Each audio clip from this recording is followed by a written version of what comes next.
Thank you, Rich, and thank you. It's great to be here. I'm going to give a kind of practical example of trying to work internationally on an issue in this area, and I'm going to try and relate it back to some of the questions we've heard already about the role of international instruments and so on, whether they're useful and when they're useful. So I'm talking about police DNA databases, the forensic use of DNA, and I'm giving the example of the expansion of the police DNA database in the UK, because the UK, in effect, tore up the rules about the use of DNA for police investigations, starting in 2000 with a change in the law that allowed the retention of DNA, both the material samples, but also the DNA profiles on the police DNA database, even after charges had been dropped or individuals had been acquitted. And this was expanded in 2003 by a second act, which moved not to collection on charge, as was previously the case, which was already very broad, but to collection on arrest for any recordable offence. So that means any offence which the police keep records of. And we have an age of criminal responsibility at the age of 10 in the UK, so this meant, in effect, that anyone from the age of 10 arrested, even for allegedly pulling another child's hair or scratching their name in a park bench and so on, could end up on our database. So we have a database now with about 1 million innocent people's records on it, including the DNA samples as well as the database itself, fingerprints and records of the arrests, all of which is kept to age 100. Now I want to talk about the role of that internationally, because those individuals, of course, become suspects for any future crimes, but they also raise important human rights issues. There's the issue of biosurveillance, the fact that individuals can be tracked using their DNA, and so can their relatives. The fact that issues such as non-paternity can be identified.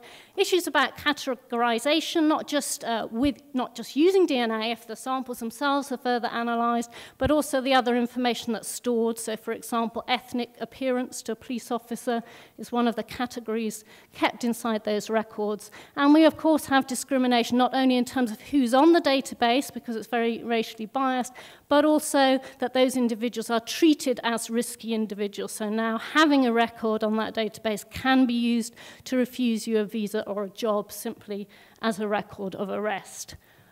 So the first international instrument I'm going to mention is the European Convention on Human Rights. This is Article 8, which covers respect for private life. And it's not an absolute right, but it's a right in which the interests of the exercise of this right have to be weighed up in a democratic society against the interests of national security and public safety.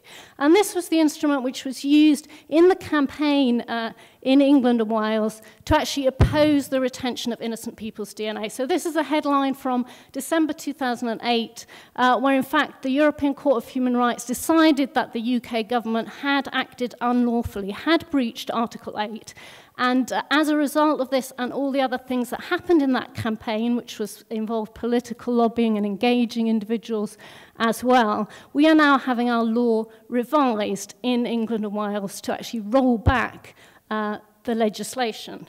But we're talking about a situation where the UK change in the law was also part of an attempt to expand DNA databases internationally. In effect, the UK was being used as a bridgehead to tear up the rules and try to expand databases around the world. So this is a map from a joint project we're doing with the Council for Responsible Genetics and Privacy International. And the red countries are countries already with national DNA databases, although some of those are being expanded. And the pink countries are where new legislation is being considered or adopted. So you can see there's a process of expansion going on.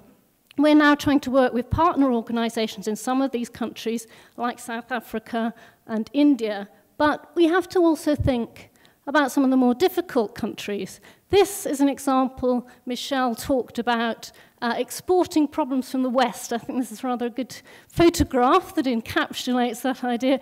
We have our Prince Andrew over there on the right, His Royal Highness attending the signing of a contract between the UK Forensic Science Service and the United Arab Emirates in February 2006. And that is actually a contract, or one of a series of contracts, to put the entire population of the United Arab Emirates on a DNA database, which will obviously have potentially very serious implications for dissidents in that country, but also particularly for women, because that database is going to be used for what's called familial searching, which could reveal cases of non-paternity. And of course, this is a country where sex outside marriage is unlawful.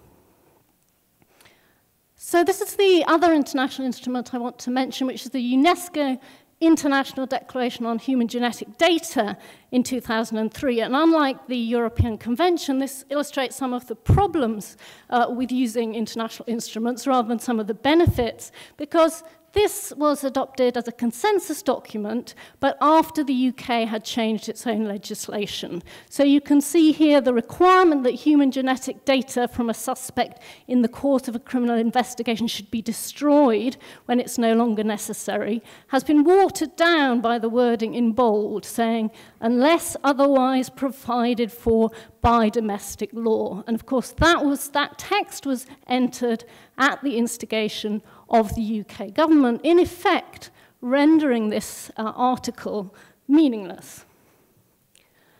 So the problems with the UNESCO process are that the states have the final say. I've referenced here a researcher that I actually met last week who had looked in more detail at some of these processes. They're consensus documents only. In other words, it was defined in this case by UK practice and also by UK desire to expand its own practice to other countries. There are other issues about the role of UNESCO and the extent to which these kind of instruments are known, and also about the extent to which there could be any enforcement or reporting should it anyway be ignored. So what are the other possible approaches? I'm not going to give you any answers right here now. We've got a workshop on Wednesday looking at this issue in much more detail, but there are opportunities to define and build on best practice and on key principles, working with people on the ground in other countries, so working with non-governmental organizations in particular, to perhaps develop standards around those principles and around best practice. But we do have to think about those questions of how we engage people in establishing those standards.